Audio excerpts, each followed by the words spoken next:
3 ವರ್ಷ ನೇಗಿಲ ಕೂಡ ನೆಲಕ್ಕೆ ಹೋಗದಿದ್ರೆ 3 ವರ್ಷ ಈ ಜಗತ್ತಲ್ಲಿ ಯಾವ ಧರ್ಮನೂ ಉಳಿಯೋದಿಲ್ಲ. ರೈತ ಇರೋದಕ್ಕೆ ಜಗತ್ತು ಬದುಕಿರೋದು, ನಾವೆಲ್ಲ ಬದುಕಿರೋದು. ರೈತನ ಆಶೀರ್ವಾದ, ರೈತನ ಕರುಣೆಯಿಂದ ನಾವೆಲ್ಲ ಬದುಕ್ತಾ ಇದ್ದೀವಿ. ಜಗತ್ತು ನಿಂತಿರೋದು ರೈತನ ಶ್ರಮದ ಮೇಲೆ. ರೈತನ ಬೆವರು ಎಷ್ಟು ಚಂದ ಬರ್ತದೋ ಅಷ್ಟು ದೇಶ ಸುಭಿಕ್ಷವಾಗಿರ್ತದೆ. ಬಸವಣ್ಣವರು ತನ್ನ ವಚನದಲ್ಲಿ ಹೇಳ್ತಾರೆ, ಕೃಷಿಕೃತ್ಯ ಕಾಯಕವ ಮಾಡುವ ಸದ್ಭಕ್ತನ ಪಾದಂಗಳ ತೋರಿಸಿ ಎನ್ನ ಬದುಕಿಸಯ್ಯ. ಆತನ ತನು ಶುದ್ಧ, ಮನಶುದ್ಧ, ಭಾವಶುದ್ಧ. ಆತನ ಮನವಿಗೆ ಹೋಗಿ ಲಿಂಗ ಪೂಜೆ ಕೈಗೊಂಡ ಗುರುವಿನ ಜೀವನ ಪಾವನ ನೋಡ ನಮ್ಮ ಕೂಡಲ ಸಂಗಮ ದೇವ ಅಂತೇಳಿ ವಚನಕಾರರು ಹೇಳ್ತಾರೆ. ಅಂದ್ರೆ ರೈತಾಪಿತನ ಅಂದ್ರೆ ಅಷ್ಟು ಶ್ರೇಷ್ಠವಾದದ್ದು.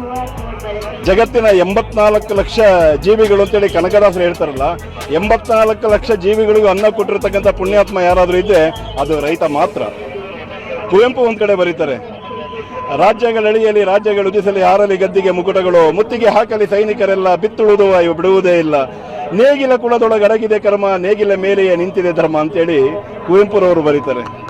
ಅಂದ್ರೆ ನಾವೆಲ್ಲ ನಮ್ಮ ಧರ್ಮಗಳು ಎಷ್ಟೆಷ್ಟು ಶ್ರೇಷ್ಠ ಅಂತ ನಾವೆಲ್ಲ ಅಂದ್ಕೊಂಡಿದ್ದೀವೋ, ರೈತನ ಕೂಡ 3 ವರ್ಷ ನೇಗಿಲ ಕೂಡ ನೆಲಕ್ಕೆ ಹೋಗದಿದ್ರೆ 3 ವರ್ಷ ಈ ಜಗತ್ತಲ್ಲಿ ಯಾವ ಧರ್ಮನೂ ಉಳಿಯೋದಿಲ್ಲ. ರೈತ ಇರೋದಕ್ಕೆ ಜಗತ್ತು ಬದುಕಿರೋದು, ನಾವೆಲ್ಲ ಬದುಕಿರೋದು. ರೈತನ ಆಶೀರ್ವಾದ, ರೈತನ ಕರುಣೆಯಿಂದ ನಾವೆಲ್ಲ ಬದುಕ್ತಾ ಇದ್ದೀವಿ. ಅಂತಹ ಸಹಸ್ರಾರು ಪುಣ್ಯಾತ್ಮರ